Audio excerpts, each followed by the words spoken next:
Since D.Va's rework ever so long ago, she has been near the top, if not at the top of the meta. When utilized properly, D.Va's kit can completely suffocate entire teams, allowing for easy wins. She is definitely a carry hero, so today we're going to look at the top 5 tips so that you can rank up fast with D.Va.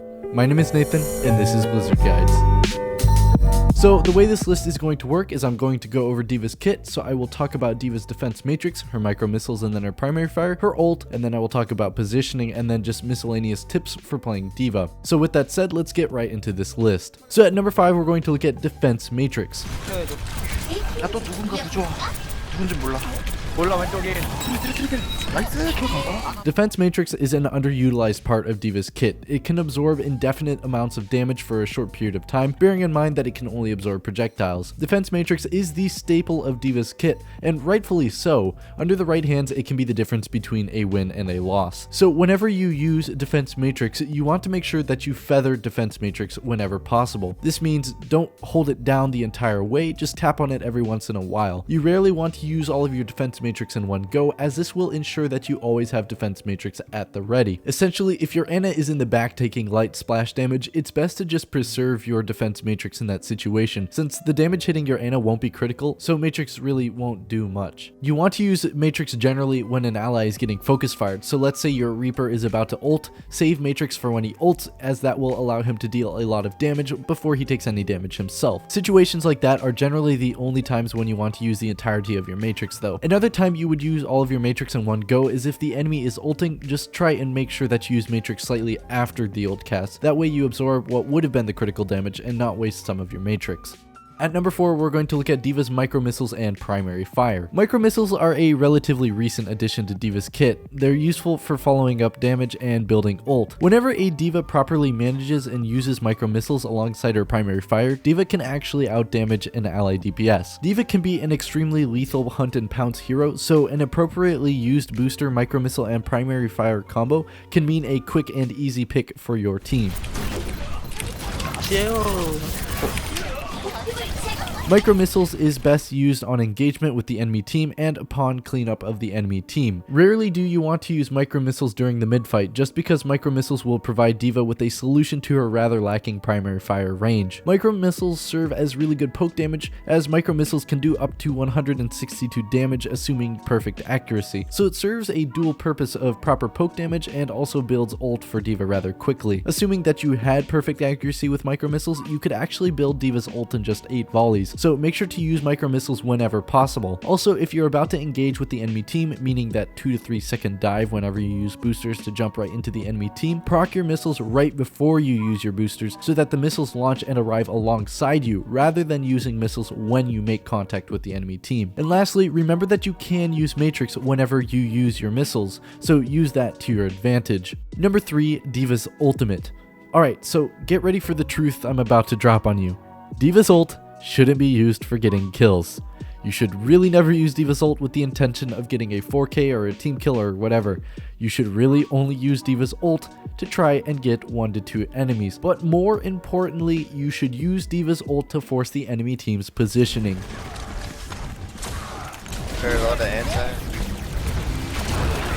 I got there, Zen. So D.Va's ult is the best ult in the game to get the enemy team to move to a specific location. It's a zoning ultimate. Self-destruct can be paired with their boosters to provide a lane of no man's land for the enemy team, so use that wisely. Whenever you have a choke that you just can't break through, get your team to group up by the choke, launch your mech to one side of the other side of the choke, and deny the enemy team the positioning that they fought for. And make sure that you get the enemy team to position where they are at a disadvantage. This is really important. Remember that the enemy team's number 1 priority will be hiding from the D.Va bomb, so there is a window of opportunity where the enemy team will be distracted and they won't have time to focus on your team, which should have immediately started pushing the moment that the D.Va bomb was launched. This will allow your team to pick up kills on the targets that are split off from their team trying to hide, and allow you to take the advantageous positioning that the enemy team fought so hard to obtain. D.Va's ultimate was never really intended to be a large multi-kill ultimate. It was always about the area of denial that it could provide. The only tip that I could offer you before self-destructing is just to make sure to communicate to your team where and when you're going to throw it, and also to tell your team to be prepared to call targets and pick off disoriented enemies that are hiding from bomb. At number 2, we're going to look at positioning. Okay, so buckle up everybody, this is an important one. Positioning is pretty much the only thing that separates a good D.Va player from a bad D.Va player.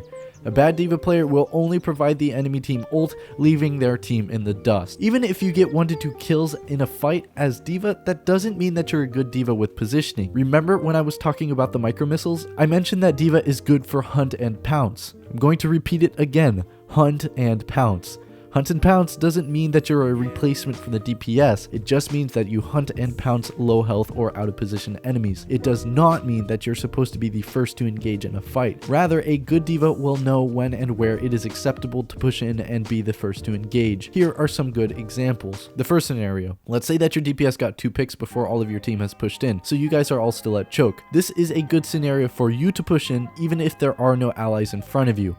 A good D.Va would use her boosters to get in, use micro missiles to seek out a low health or out of position target, attempt to get the pick, and if her ally got picks, then go to point, and if her allies might have gotten pick themselves, then fall back and use Matrix to protect the remaining allies. Scenario 2. Your entire team is grouped up at a choke and ready to push in. A good D.Va would stay slightly behind her team, preserving her boosters and micro missiles. She would use her Matrix whenever the enemy team starts focusing the ally at the forefront of the engagement. Then when her allies use their engagement abilities, meaning Genji's dash, Soldier's rocket, Tracer's blink, Rein's charge, the good D.Va would then use her boosters and micro missiles, and if she has a resource on Matrix as well, and follow the DPS that are pushing in. Protecting the team from the backline and not being at the front of the engagement does 3 things. 1, it provides protection at the choke and not just for one ally that's overextended. It would provide Matrix for the entire team at once, therefore increasing the amount of value that you get out of Matrix. 2, boosting in and using missiles provides extra damage as well. So if the DPS can't completely finish off the one target that they were jumping, your micro missiles will help finish them off. And 3, feathering Matrix and then using the remaining Matrix when boosting behind the DPS provides protection for the DPS in case they mess up their ability.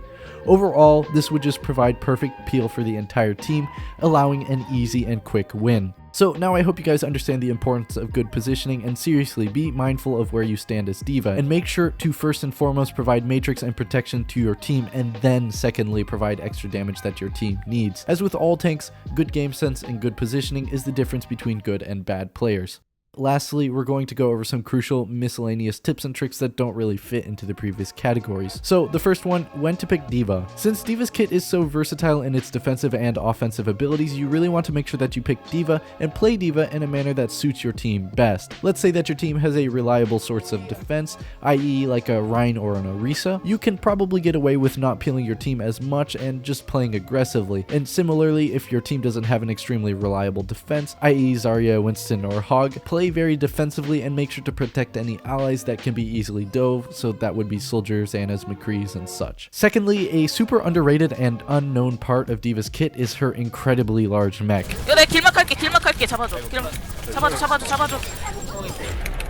If you're out of Matrix and need to protect an ally, just stand in front of them and body block. Just trust me, it can really help and is something that a lot of players just don't consider. And lastly, I just want to talk about the knockback that D.Va can provide. A lot of players don't utilize it to its fullest, and it's something that can be very, very powerful. 라인 잡자 라인 잡자 내가 이거 번지 시켜본다 라인 우리 번지했어 라인 채웠어 거점에 잘가